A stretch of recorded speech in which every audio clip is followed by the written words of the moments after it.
àbí gbà bá fẹ́ ṣe dìbéètì àwọn tọ́pìkì orí ibú tó ń fún wa ńgbà náà. A male child is better than a female child. Bó bá ṣe tọ́ tí ẹni. Bó bá bí méèlì tí ò lẹ́kọ̀ọ́ tó yè kooro. O lè mọ́ bẹ́ẹ̀ ń pa o. Gbogbo àwọn tọ́pìkì rádaràda un.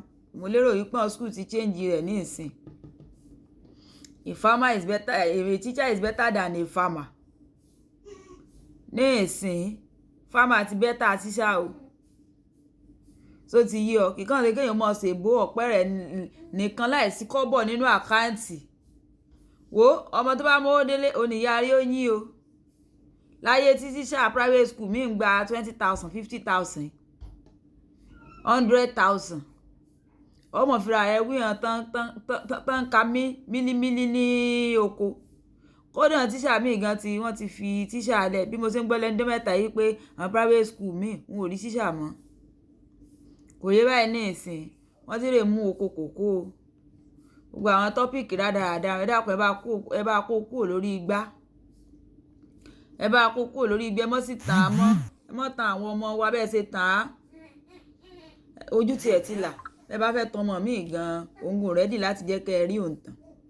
Kọ́lọ́n kó ṣàánú. Bẹ́ẹ̀ náà bá tún mọ ọ̀rọ̀ mi ìtàn pa fún wa. Ẹ bá ń pàdé ní comment section o. Torí irọ́ tán pa fún wa pọ̀. Nígbà táwa náà di pé kíní báyìí la rí reality of life. Kọ́lọ́n kó ṣàánú. Ó ti ẹ̀tẹ́lòmí ìwé náà ló ṣàmúra kankan sí èyí sí ọwọ́ kò ní kankan. Àwọn tó tún rí sẹ́gẹ́ èlò náà ń gbà.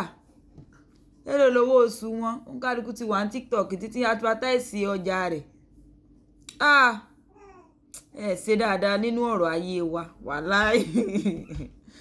Ẹ ṣe dáadáa fún wa o.